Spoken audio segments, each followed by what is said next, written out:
I'm telling you, you simply do what you can. Whatever God places in your hand, that's all He demands of you. So I can say, Lord, demand what you will of me, as long as you provide what you demand. And God will never demand of you more than He provides. And God will always provide exactly what He demands. Do what you can, although it may not seem like very much to you. So that's the first thing. In order to do something to please the Lord, do what you can. Simply do that. You say, well, I can't do that much. Let Jesus decide that.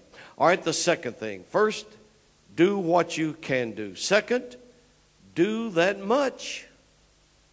Do all that you can. Do what you can. Do all that you can. That's what Jesus said. Jesus said she had done what she could.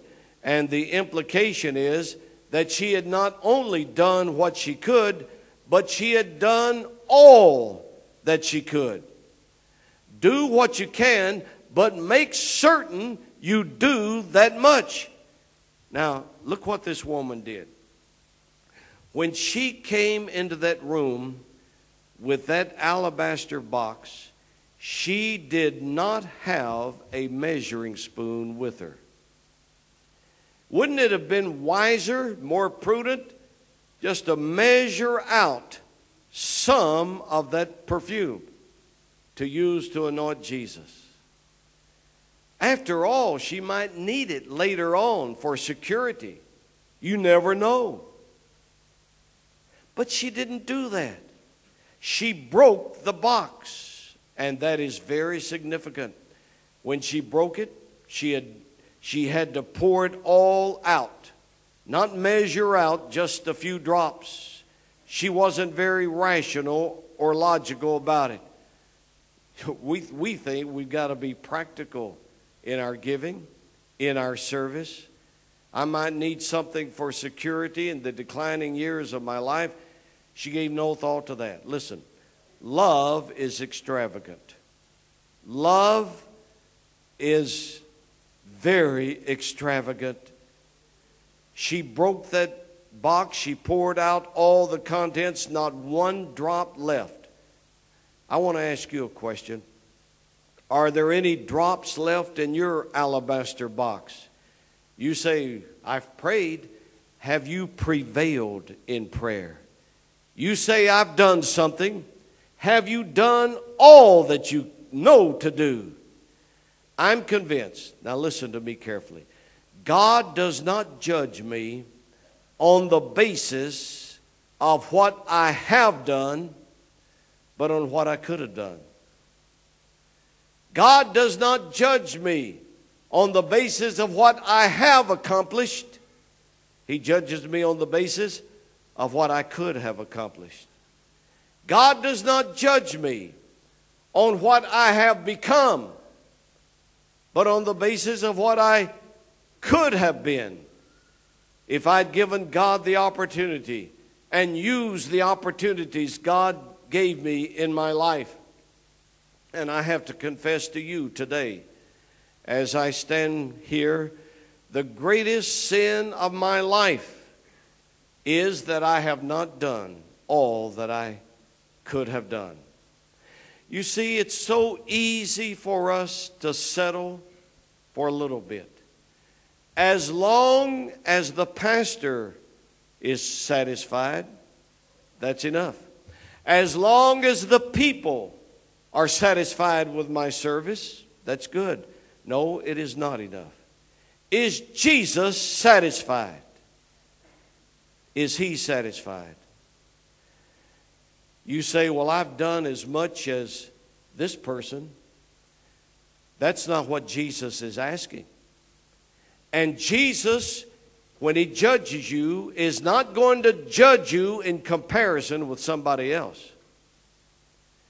He is going to judge you on the basis of what you could have done, should have done, could be, and could have been. Well, you know, I'm as faithful as he is. I've got just as much faith as that person. That's not the question.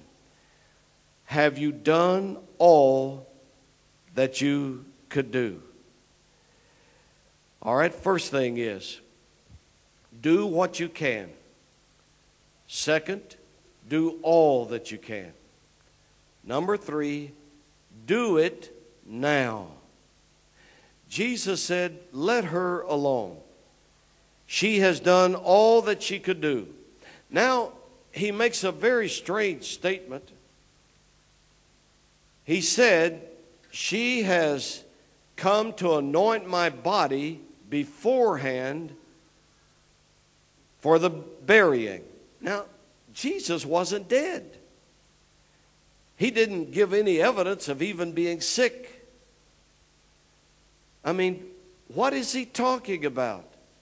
He said, she has anointed my body beforehand. Now, that's a very important word, as I'll show you in a minute. Ahead of time for the burial. Why would he say that? In less than a week, Jesus was going to be dead. On that first Easter morning, early in the morning through the mist, a group of women came down the path. They're on the way to the tomb of Joseph. The Lord is buried there. They were carrying some spices and ointments and perfumes to anoint his body. When the Lord died, the Romans guarded him.